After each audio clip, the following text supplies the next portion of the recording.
कुंभ राशि वाले बंधुओं, स्वागत है आप सभी का मंथन भिंड YouTube चैनल में। तो कुंभ राशि वालों, जरा ध्यान से सुनिए।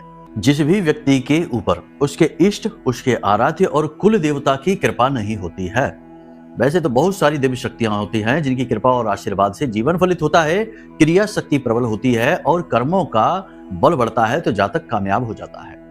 लेकिन जिसके ऊपर भी उसके इष्ट देव, आराध्य देव और कुल देवता की कृपा नहीं होती, वह व्यक्ति चाहे कुछ भी कर ले कामयाब नहीं हो सकता, ठोकरें खाएगा ही खाएगा। अब इनमें समझने वाली बात यह है कि आपके इष्ट कौन है, आपके आराध्य कौन है और आपके कुल देवता कौन है। ये तीनों ही अलग अलग हो सकते हैं। इनको आप कैसे जानें? तो आपके आराध्य तो वो है जिनकी आप इस समय पर पूजा कर रहे हैं। कोई हनुमान जी की करता है, कोई भोले बाबा की करता है, कोई भगवान श्री कृष्ण की करता है। ये आपके आराध्य देव हैं। लेकिन आपके कुल देवता और आपके इष्ट देवता, इनकी पूजा करना और इनकी कृपा आपके ऊपर होना बहुत अनिवार्य है।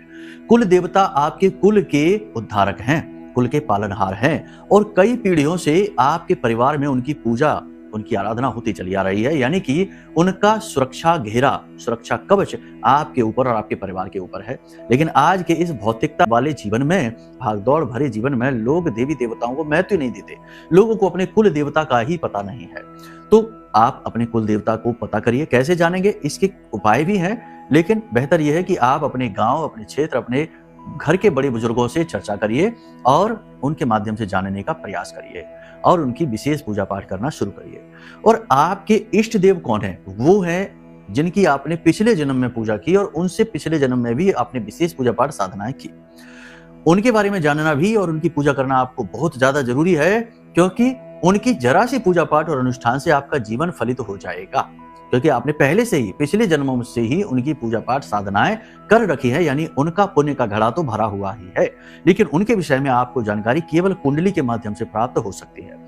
कुंडली की कुछ विशेष गणनाएं होती हैं जिनके माध्यम से ये आसानी से जाना जा सकता है कि आपके पिछले जन्म के आपके आराध्य या आपके इस जन्म के इष्ट देव कौन बनने वाले हैं।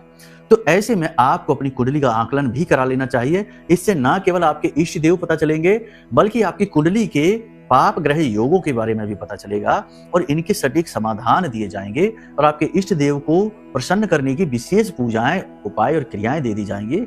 और इस क्रिया को करने के बाद यकीन मानिए कि केवल 10 से 15 दिनों के अंदर अंदर चमत्कारी परिणाम जीवन में हासिल हो जाते हैं।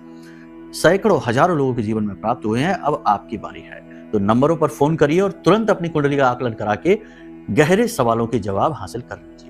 प्रेम से बोलिए जय माई की, जय मां बगलामुखी।